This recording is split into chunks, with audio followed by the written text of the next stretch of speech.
Hello everyone, my name is Cesar from WireStream, and today I have another product here that we're going to be installing. We have actually two of them that we're going to be installing for a new apartment complex.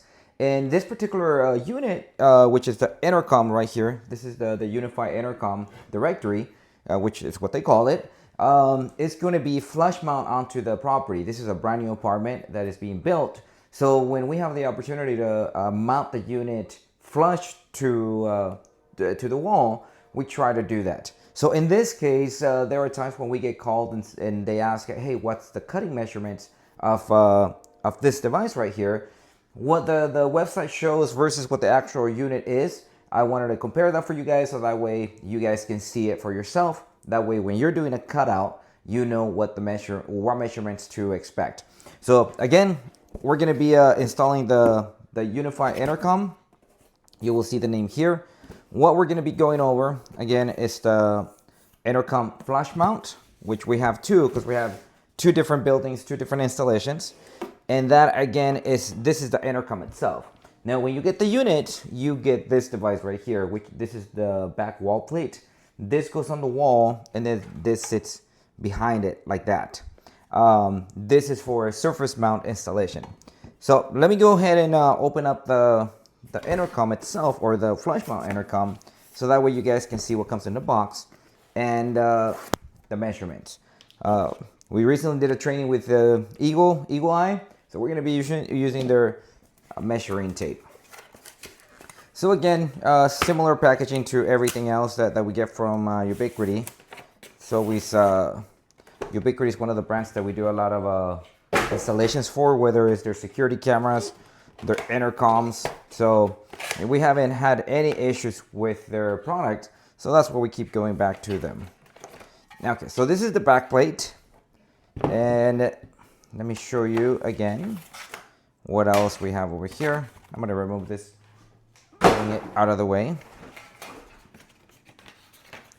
So this right here is going to be the bezel that is going to cover the unit once this gets installed. Now that I have that out of the way, this is our cutting board, or the cutout that we're going to need to install this.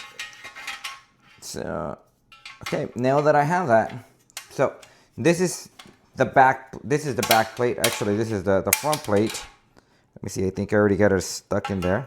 Okay, this is the back plate. So we're going to need a hole in the back where our cables are going to come in.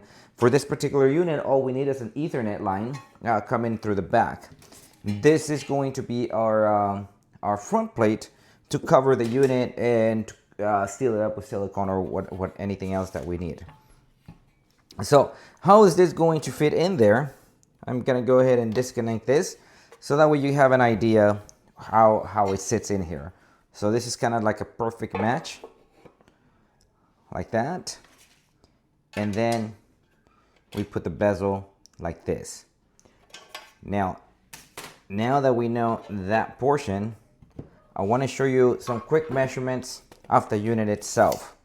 So let me get a close-up right here.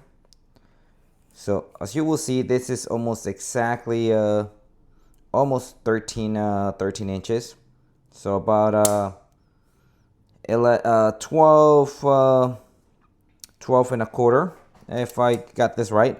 But you will see it here, so it's almost 12 and a quarter. And to the side, let me do it from this side right here.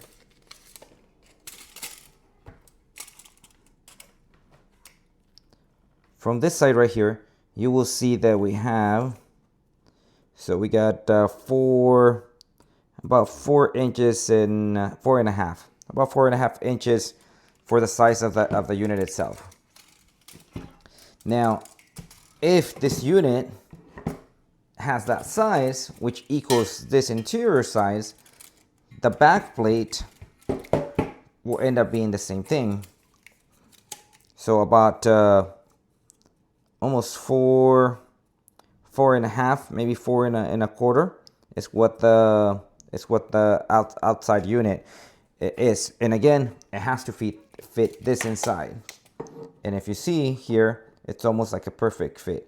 Just a tiny bit bigger because of this has to go inside flush. Now the outside measurement here From there, let's see if we can get this on this angle right here.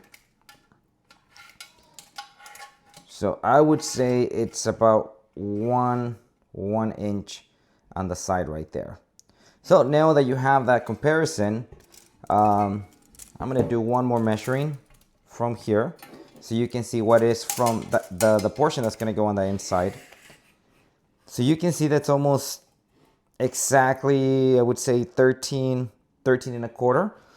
So as long as you cut it's a little bit more than 13 and a quarter, you'll be fine. I would suggest actually being, I would say 13 and a half would get this unit inside just perfectly. And if we have to measure the side, if you have to do the side here, this is 4 and a quarter. So if you do, let's see, about 5 inches, this unit will fit perfectly. Again, you can do more than that.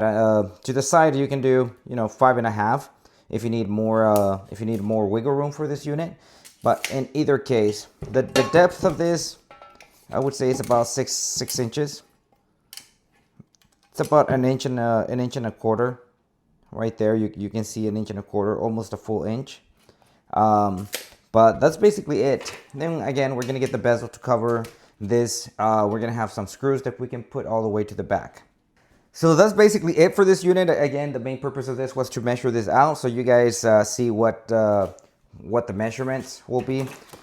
This particular device does not have any, it doesn't come with anything. Sometimes looking for the actual measurements online, we can't really find it, or it won't show you specifically what your measurements would be. Hopefully this helps if you have an installation where you got to get a flush mount. For this unit right here, in case you do have questions, make sure if this goes on a wall, let's pretend this is on a wall, this will be covered, which is okay. Your hole for the back will have to be a little bit big, so that way you can get this in the back and weather tight. So this will go on the wall. But if you don't have, say for instance you have a gooseneck type of installation, make sure you have a back plate, because otherwise the water will be coming in through the back, or you get the rain shield covered for this. So basically that's it. We're going to be doing the installation in a couple of months. We already have one of the directories over here, and we have the 2 flush mounts that we're going to give the construction team so they can install it prior for us getting on site. All right, well, thank you for watching. We'll see you in the next one. Give me a thumbs up, subscribe to the channel, and we'll continue to create content like this. All right, till next one.